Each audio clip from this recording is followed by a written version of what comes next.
Yo, YouTube, what is up? Radar25 back again with my co-host, Michael Fuentemania. What up, Mox? Guys, we're back again with another video, and this is going to be only our two takeaways from Monday Night Raw from April 20th, 2020. Kind of a lackluster show. Don't want to get too much into it now. It's a lot of matches, which is good, but some other parts that are kind of bad. But we'll get into the video. Before we do, I want to remind you guys, drop a like on this video and all previous videos that have dropped. You got the Friday Night SmackDown one, the Wednesday Night War one, last week's Monday Night Raw. If you're not subscribed, please do subscribe with notification bell so you guys aren't missing anything. Live streams when I play Call of Duty Warzone. Check that out. And follow me on social media, Instagram, Twitter, links in the description below. Also pop on the bottom of the screen, guys. But without further ado, let's jump into the video. Two takeaways from Monday Night Raw from April 20th. Woo!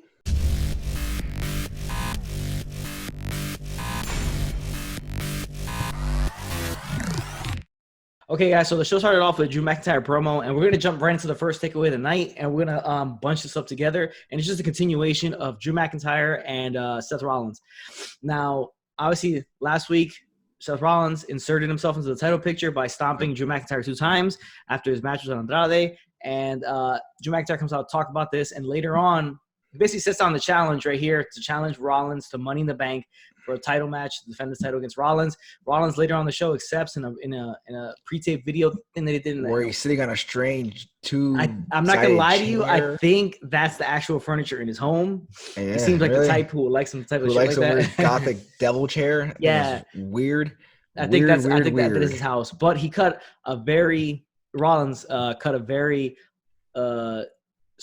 of like serial killer type promo where he's just very quiet the whole time, same tone. Yeah. No, it was good. It was a solid promo. I mean, I liked it. Promo, I liked it. You never seen that part of Raw. He's always so like whiny kind of, and this was more just him like slow, methodical, kind of Jake the Snake Roberts-esque. I felt for a little bit there. Where that is true. Talking real low. Yeah. So I liked that. The chair was fucking stupid, but the rest was stupid. But his promo came after Drew McIntyre comes out, cuts his. And he talks, obviously he lays down the challenge, but while he's laying down the challenge and talking to Seth Rollins, here comes Zelina Vega and her crew to interrupt. Obviously, we saw this faction form last week, and he comes out. It's scheduled that Angel Garza will take on Drew McIntyre in the main event. We'll get to that later, but they interrupt the promo, and basically it's Zelina Vega, Austin Theory, Angel Garza talking, and then here comes Andrade with the sneak attack, but doesn't really work that well because he doesn't get Claymore kicked afterwards. Yep.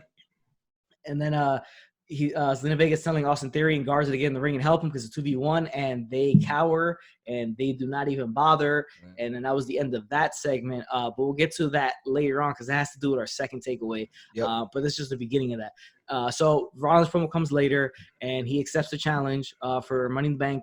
And then he starts cutting down talking about the similarities between the two. Last two WrestleManias, both those guys, him and Drew McIntyre, have beaten the same person, Brock Lesnar, for the WWE Championship back-to-back years. WrestleManias. Yeah, they've both been at NXT champions, so they're talking about similarities. But he's saying that right now, Rollins saying right now that WWE needs a leader, and he's a proven leader in the past and stuff like that. This is just talking about his crew of the as him being the Monday Night Messiah. Yep. So good promo from Seth Rollins. Not to say Drew promo was bad, but I kind of think he's goofing around too much. Too jokey. Too jokey. Not being intense, kind of like being like just like a little high school kid almost, like being real, like immature with the promo. It's like he's coming up kind of like, whatever, I don't really care. That's kind of the way it feels. And it's just like his big ass should be intense and give me that Scottish anger, that Scottish accent. Well, I'm going to tell you right now, the one thing I hate is that when they did the picture for the matchup between Garza and McIntyre for the main event, Drew McIntyre's picture is him smiling, like with a big ass smile. That's terrible. We should have an intense, smoldering look on his face. Yeah, I think they just want to make him like the baby face and like the kids and the girls alike. But I don't know. It's just like he's so freaking big. He doesn't need to be, come off as like the he could do it, but he's doing it like every week. He's doing that same kind of like joking I need around more intensity. Like it's just I guess like if you want to joke around with Zelina, maybe you don't have to be so serious. But we talk about Rollins, he's still like, you gave me 2 kicks here. 2 kicks, right here in the middle of the ring. So maybe if they get face to face, it'll be more intense between the two. I think hope because he can be smiling all the time, but wasn't like I'm not hating the promos, but I just don't feel like it's Yeah. giving me like the intensity that like, oh, I'm ready to see this guy kick some ass. More Exactly. just like, Yeah, we're not really like super happy about it. You know what I'm saying? Like yeah, it's not like kind of whatever. we kind of want like a more serious tone from this guy and a more intense the way he was in the build up to WrestleMania. Now he got a title. I guess they're making him do like more like, okay, you're the baby face. You know, we're trying to market you, so you need to be a little bit more John Cena-esque type of promo where he's like just being a smart ass. Which it'll work for John Cena, but it won't work for anybody else. Yeah, I don't think it'll work for him.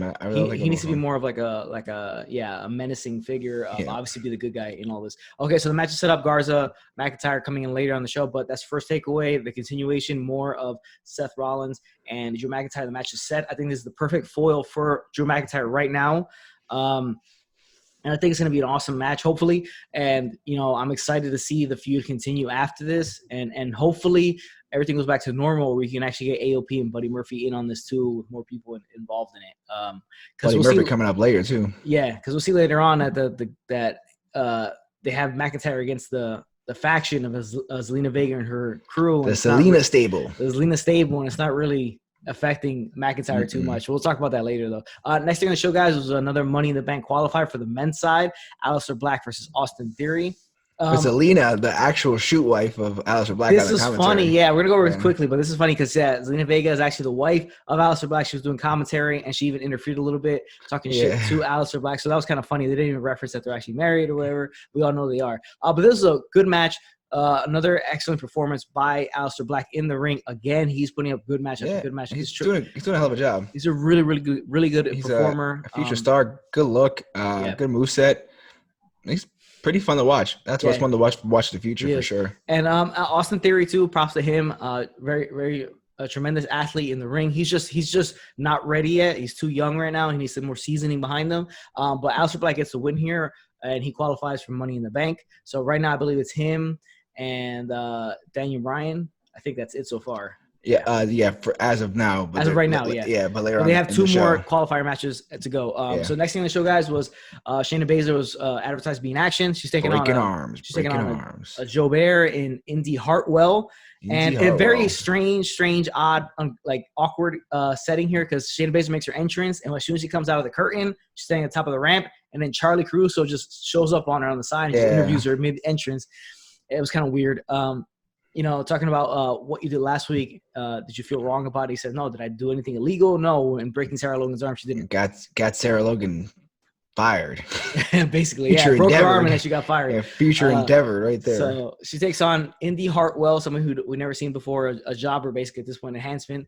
And Baszler basically does the same thing she did to Shayna Baszler. Shayna Baszler does the same thing she did to Sarah Logan last week and breaks this girl's arm, then takes it like another step further. Yeah, and, a couple she reversed it, the Indy Hartwell, which I was like, do we need this girl to reverse it? Just but she I guess she was pissing Shayna Baszler off. I guess to make her do it again. But she breaks her arm, brings a ladder in later on after the match and beats the shit out of her. Jams her arm in there and kicks it. So everything she's been doing has been pretty cool. It's just keep building her as a badass. Where's she going to go from here? I don't know. Maybe she wins Money in the Bank. Not sure where that's going to go, but Baszler does get the win because of the stoppage, and she's continues to look strong going to Money in the Bank. Next thing on the show, it is the team of Ricochet and Cedric Alexander versus a tag team that we named last week should have been the team they were facing last week, which was Shane Thorne and Brendan Vink. We said last week this is the team they should have faced in their first official match together instead of Viking Raiders, because you're facing the top tag team, like to say the top tag team in the division.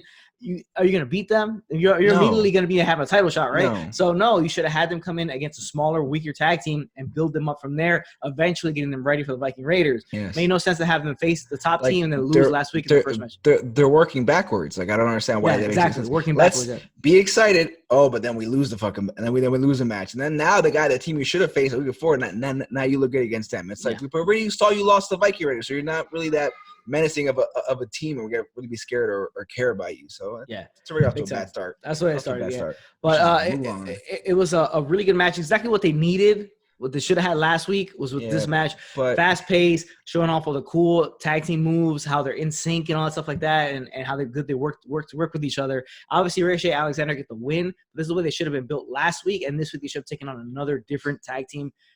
whatever tag team you wanted to bring out, but not Viking Raiders, like the Street Profits, or the smaller level tag team. Vink and Thorne would have been perfect. Last week and this week, again, they could have faced somebody different. Yeah, or the same team again, whatever. Just but leave them all. Like this week, last week they could have faced this Thorne and Vink like they did this week, and this week they should have faced like Birch and Lorcan. Yeah, just keep that them against slower tag teams. Or find a jobber tag team. Just do that. Like it's just so stupidly done. Yeah.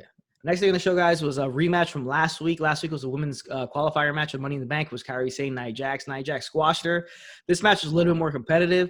Kairi Sane showed like she was gonna do the upset, but in the end, Jax gets the win. One thing here is that Sane showed that she has like Nia Jax's weakness, and that's the surgically repaired knee. So she attacked that a little bit. So fine for what it was, but they just continue to build Nia Jax as a monster going to Money in the Bank. Kairi Sane showing a little bit of fight, showing that she still has that aggression that she showed in NXT. Let's see what they do with her after this. But Nia Jax gets the win. So easy match. Yeah, easy match. Next thing on the show, another men's Money in the Bank qualifier, Apollo Crews versus MVP. This was an odd match to begin with, but it was what it was. But the right outcome was made. Apollo Crews wins. He advances and he's in Money in the Bank. So good for him. Hopefully, he's more like the dark horse. Yeah, not even dark horse, because the dark horse means he can like the super underdog kind of like why is he in the match type of guy. He's like the Kane of the original. He's the wild card in the match. Yeah. Yeah, like wild card. Yeah. Like okay, I guess you never know. He's kind of in there. He snuck in, but he can kind of run the table. And if anybody can ever use any type of anything, it's that dude, because he's been just in a rut since day one. Big time, yeah. So Apollo is the win. He's in the match. So far we have Aleister Black, Daniel Bryan, and Apollo Crews. Yeah.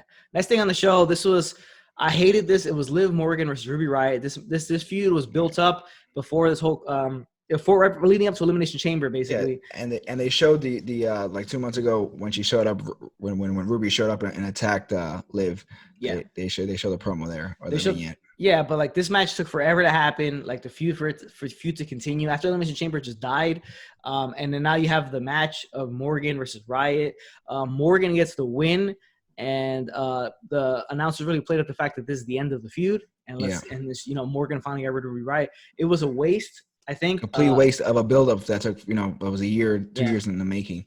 And they actually threw in Sarah Logan. They brought her up twice in the show, and they just released her last week. Yeah. And they brought her up like when they were the Riott Squad, and she was carrying both the girls, Ruby, and that's why she needed double shoulder surgeries or whatever. But it's like it's a shame how they just ended it. Yeah, they just ended it quick. Like they just want to get out of it. Let's see where I don't know if Liv Morgan's gonna get a little bit of a run and maybe move up the rankings a little bit in the women's division. She kind of stop and go. Ruby Riott is really underrated. Let's see where she goes from here. Next thing on the show, the last Money in the Bank qualifier, which is Rey Mysterio versus Buddy Murphy. Really good match. Murphy. Do yourself a favor and watch this match. Yeah, watch this. That was a really good match. That's Rey just taking a young guy or not a youngerish guy and just taking him 3-4 levels up of this, because that was like a pay-per-view match I felt on a TV show. Yeah, on TV. Man, that's what Ray's supposed to do, and that's why he's here. Obviously, is that he's taking a guy who they see is promising, and he's bringing him to the gear or to the level, like you said, of where you need to be a star and stay there for a long time. So really good match. It was one of the best matches I've seen on Raw in a long, long, long time. Yeah. Now it's kind of sucks that Murphy loses. Rey Mysterio gets the win. He qualifies Money in the Bank because we don't know how many more losses Murphy can take before he just comes like a lackey of Rollins rather than kind of like a second in command to Rollins, because he might lose a little bit if he continues to lose. But they want a name in there. Mysterio's in there. He's definitely not going to win Money in the Bank, but he'll probably have a couple of cool spots here. Of course. I mean, and we're on top of WWE World Headquarters, so it's going to be pretty hilarious. Let's get into that real quick. They announced that the Money in the Bank matches are going to take place inside headquarters, start on the first floor. They got to work their way up, and I'm assuming on the roof they will have a wrestling ring. Well, they show like video, they took a video shot of the ring up there on top of the roof with ladders and the two Money in the Bank, the women's and the men's or whatever. Okay. Yeah. And it looks like they have to I don't know what like if there's like I don't know how it's like what they're probably gonna fight up to the way. Yeah, I think they're gonna street fight their way up. Yeah, and once they get to the top, it's kind of like that's the Money in the Bank match. I mean, it sounds like a ridiculous video game, but yeah, I'm down for it. I'm all about it. I think it's cool because I mean, I think they could have just done the match on top of the roof, on top, without the whole starting from the floor. I mean, but like if you ever been to that area where the headquarters is, there's really not much around there to look at. It's like it's right off the highway. Yeah, so right off the highway. Visually, the surroundings may not look that great, but it's pretty cool that they're up there. So I think that's why they're adding the fighting inside the headquarters, and it gives you a chance to see more of the headquarters. Probably. Well, yeah, we're gonna get full tour of the headquarters. Yeah. It's like that old Raw commercial from like the 90s when those guys. Super Bowl commercial. Yeah. That's what it looks like. Now, guys, next thing on the show is Charlotte Flair in action against Kaden Carter. We've seen her in NXT. Basically, Carter got a little bit of offense in. Surprisingly, you didn't think she made as much offense as she did. That was more of just like a full blown squash. But it should have been. Flair got the win, and I guess they have her here, but let's see what she does on Wednesday is what I'm more interested about. Because remember, she called out Maya Yim, so let's see if she gets that shot to get her hands on her. Next thing in the show was Akira Tozawa versus Andrade. Fun match. I thought it was a good match. Yeah, I thought it was fun.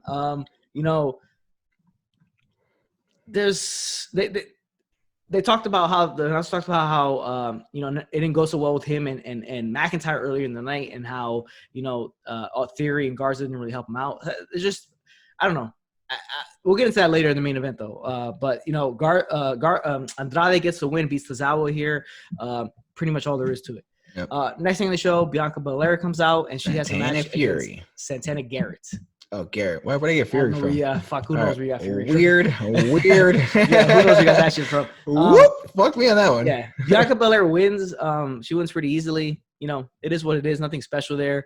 And then she danced with the Shoe Profits. And that's she danced with the Shoe Profits. Yeah. Yeah. So we'll see where she goes from here. They need to build her up a little bit and have her really go, when she gets ready to face Becky Lynch eventually. Next thing on the show, the main event, Drew McIntyre versus Angel Garza. Now, this match bothered me because this is takeaway number 2, and it's, I guess we'll call it the destruction of Zelina Stable. Yeah, because after one whole week, we were excited about it because it was a faction. Okay, we're pretty cool. Let's see how they do this. I was like the new Heenan family. I was ready for some cool thing, or at least Slick Rick's thing. Yeah, so we'll go back to the beginning of the show. Andrade's getting his ass beat by Drew McIntyre in the ring, getting Claymore kicked. Theory, Garza do not help. So there's already creating some type of dissension there. And they're playing on it the whole night while Zelina was on commentary. They keep asking her about it. And then in this match, McIntyre basically single-handedly takes down the whole crew. Yeah, basically, he did a really cool spot where he jumped out of the ring, with the senton out the ring. Senton, which is pretty crazy. The big guy like that. So and what was cool was as he got up, Zelina was right there, and she was like.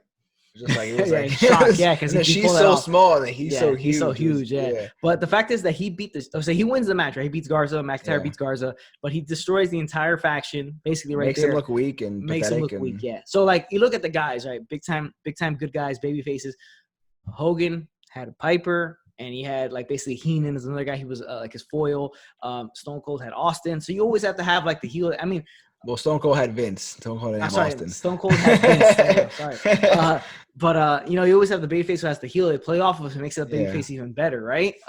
So he needs heels to go against them. So this would have been fine for him to have a faction like this really fuck with him a lot while he's focused on facing Rollins for the title. Especially because you can't get the Rollins faction because half the guys can't be allowed to come in. Exactly, so it's this would have been a nice little filler gap between that, or he could, but now he just makes him look like he just push him around like nothing. And it makes him look like these guys are worth of shit. So it sucks because we wanted, not that we wanted, but we were like, all right, last week they were on the show every other segment, so you thought there was something special with these guys. Yeah, we like Austin Theory, we like Vega, and they were on this show a lot of segments too. Yeah, they were it was everything. You built something last week and you totally destroyed it this week, basically. Yeah, I totally destroyed it, but you really. You took the shine off of it because basically we were excited. We were excited about it before. Not that they should be dominating Drew, but give him some make his life a little harder. It just he would just be made. They're just taking bumps for him, which is cool. It still makes him look good, but there's not really anything fun storyline going into it anymore. You kind of just killed it with that. Yeah. We'll see where they go. Then they can bring it back up. We'll see because like I said, it would have been good to see these three guys really fuck with Drew as he's trying to combat Rollins at the same time. So he has these guys to deal with, plus Rollins. Since Rollins gonna have his faction out there, and these three guys he shit on it this whole week. Yeah, and these three guys need to push, and then all three of those guys can be elevated. All of them, Andrade, all of them, they need to be elevated and become stars we care about. And this would have been a nice little throw-in. It could still happen. We're not saying it's not, but that kind of just takes the shine off of it. It does, yeah. You'd have to have these three guys beat the shit. Because then if you have these three guys beat the hell out of McIntyre the next couple of weeks, it's kind of like everybody's like, we just beat the shit out of him by himself 2 weeks ago. Now they're beating rocking Andrade with Claymore kicks like nothing. And there's a guy in NXT that beat him in a match, broke his arm. 3-on-1. You were selling that last week, and now you're just like, whatever. He's taking down all three guys by himself. So it hurts the faction that we were excited for. Hopefully they kind of redirect course and get back on course. But that is Monday Night Raw. It was a halfway decent show. This stuff like this is what hurts the product itself, where they 50-50 everything. Get them 1 week, they get you next week. Back and forth. Their storytelling sometimes is just so wonky and choppy, and they're liable to destroy the whole faction next week and not even have it on TV. Yeah, you know what I'm saying? Like, all the would just be Ed Myers again. Basically, yeah. They spent so much time last week building it up, and then this week they kind of just they were in every segment. They were literally in every segment last week. Yeah. So it hurts them a lot. But guys, that's the video. But before we finish, I want to get to the shit that sucked, and we have multiple shits that sucked on this show. Holy shit! Okay. One of the worst things I've ever seen in my life. One is not part of the show, but the two other are. Okay, one of the shit that sucked was the Bobby Lashley tire flipping stuff he was doing in the back. What the point of this was, I have no idea. It was useless. It was awkward. It was weird. Bobby Lashley's a monster. There's no way in hell we think he can't flip these tires. Yeah, right? And who cares? Why do we care to see it? Yeah, and he's an awful actor. It comes off even more pathetic that he's so dry and just he's the driest human being ever. He's like, I can lift this. Any super athlete can do it. It's like, okay, what do you freaking do, buddy? Yeah. What do you freaking do? Oh, this stuff. And then he lifts the one tire. And then Lana comes over. You're so amazing. It's so pointless because he's flipping these tires, right? We all know he can do it. Like, look at Braun. He's flipped over, even though it's fake, but he flipped over ambulances and all that shit like that. That's like something like George. You say, oh, that's pretty cool, even though it's fake. But tire. This guy's flipping tires. It was so whack. It was terrible. Now the second thing that sucked, the shit that sucked was the Viking Raiders, little singing or chanting in the car. Now they're driving in a regular car in regular clothes, but they have their face paint and the Viking helmet thingy on. This guy has a turkey leg. That was so bad. I don't know what they were saying. I don't even remember what they were saying. It's just what was the point? What were we trying to solve with this? What were we trying to if anything, it makes me hate them. Yeah, because there's some two freaks. I think they're Vikings or something like that. And they're just driving around in a regular car around Florida Road in regular clothing, but they have their faces is what's Viking about them. I thought there was gonna be some crazy I don't know, car accident or someone's gonna ram them, or we're gonna be one of these things. Someone's gonna get run over by a car. The two bald guys, watch out! Someone's gonna get run over by a car. Yeah. But no, it was literally the dumbest thing I've ever seen. I don't know if you're making us if the whole point was to make them heels and make us hate them. Great job, because I hate them. Despise them right now because of that stupidity that they made me watch. It was bad. It was stupid. It made no sense. I don't know why they put it. Now the third shit that sucked this week was basically the thing that sucked was Gronk's WWE career, because today he signed. No, he signed. He got traded. So he came out of retirement, got traded by the New England Patriots, the Tampa Bay Buccaneers to play with Tom Brady, and now his WWE career seems to be on hold. He's still 24/7 champion. So he's still 24/7 champion. That is true. He might lose it during the game. It wouldn't surprise me if they try to lose. How good would that be? If they try to have him lose it, if Vince is like, let's try to have him lose it in a game. Yeah. Why he's on the sideline? Here comes R-Truth. And he comes and he rolls him up on the sideline. Okay. Now, but it could be he's probably trying to do it if it's a game on Fox. Or training camp. I'm not sure if it's like a preseason game. I can see it, but I don't know if Goodell's Vince is like, I want to do this on Fox when it's Tampa Bay versus some other team, and we'll have R-Truth come and he'll roll him up on the sideline, or after the first down. Either be after the game or before the game. But I know Vince try to have it halftime or something. First time Gronk gets that little lob throw right over from Tom Brady, boom, catches it, touchdown. He does a Gronk spike, and here comes R-Truth, rolls him up 1, 2, 3. Yeah. That'd be awesome. That's the way to do it. Let's do it. But guys, that is another shit that sucked. That's Gronk's WWE career. He was there for 3 shows and was kind of like, I'm out of here. He's still 24/7 champion. He still hasn't lost it. So let's see when he loses it. He might have to forfeit it. I think he's gonna like probably just end up forfeiting on like a video, like, oh, I have to forfeit the title and stuff like Nah. but I think Vince is gonna try to play this as best as he can and try to get some exposure. Like you should have Tom Brady be the referee. I don't know. It'd be great. They should totally do it. It'll be cool. Let's see if they do. They can do something fun with it. But guys, his career seems to be on hold or over at this point. He's going back to the NFL, playing for the Tampa Bay Buccaneers. Guys, I'll draft him in the third round fantasy, baby. Yeah, guys, that's the video for today. Our 2 takeaways from a lackluster Monday Night Raw. A couple things that we hated on the show, especially that the destruction of Zelina stable and all that stuff. But guys, thank you for watching. It's not much for us to recommend for you to watch tomorrow. Tonight. It's Tuesday night, the Dino Bravo Dark Side of the Ring. So check that out. See how he was murdered and all that stuff. Nothing else really. Yeah, nothing else really much going on. Still just Dynamite and NXT tomorrow. That's all. Yeah, tomorrow we got Wednesday Night Wars. So come up to takeaway video for that. But thanks again, guys, for watching. Remember, if it doesn't work for you, brother, do not do the job. Later, Marks. Laters.